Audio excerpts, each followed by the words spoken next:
Hello, today we're gonna talk about pozzolanic properties of brake powders and their effect on the properties of modified lime mortars.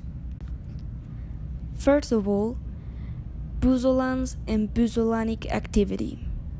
Pozzolans are silicate or aluminum silicate substances. Pozzolans do not have by themselves any binding ability, but they can react with calcium hydroxide and water and create calcium silicate or aluminate hydrates. These compounds solidify, harden, and are stable in the air and underwater. Many of the pozzolans are used in structures which are mostly exposed to an excessive amount of moisture or even liquid water. Pozzolanic activity may be determined by chemical, mechanical, and physicochemical methods. The next topic is brake dust. Nowadays, the brakes manufacturing consists in grading the oldest brakes until they become into powder, which then it will be used as a new brakes manufacturing ingredient. Ceramics are nearly insoluble in water and contain crystalline compounds. The basic raw material is brake earth with a predominant component of clay minerals. Clays are mixtures of clay minerals that are hydrated aluminum silicate from the chemical point of view. Then we have reaction of brake dust and lime. The brake body prepared by the burning of clay at a temperature of 600 to 900 degrees acquire pozzolanic activity. If the clay components contain predominantly kaolinite, which is transformed in metacolinite. If the burning temperature is over 900 degrees, amorphous phases can transform into new crystalline compounds.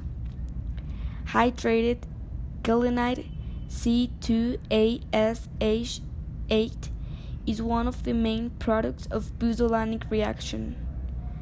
The pozzolanic activity of brake dust is affected by various physicochemical and chemical properties. Now we have lime mortars modified by brake dust. Lime mortars modified by brake dust. The risk of efflorescence formation is reduced and resistance to freezing is increased in these plasters.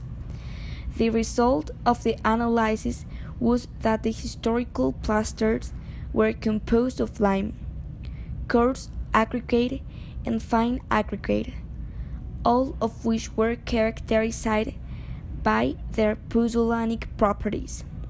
High porosity was typical of such plasters, and their compressive strength reached 6.6 MPa with a modulus of elasticity of 630.6 MPa. Now, to finish, we will talk about mechanical properties of the motors with brake dust, which is flexural and compressive strengths. The reference motor, which is without brake dust, reaches the lowest strength over the course of time. No hydrated products were created in the structure of the reference motors. The product of the carbonation of lime is binder. It is hydrated products that provide higher strength in the case of the modified lime motors rather than calcium carbonate, which is better of strength in the pure lime motors. Modified lime motors contain hydrated products as demonstrated by thermal analysis. They therefore have higher strengths than lime motors without burnt brake dust. The lower strengths of the reference lime motors are also due to the higher amount of mixing water. Well, that was the end of my presentation. I will be open to hear suggestions and comments about it. Thank you for paying attention.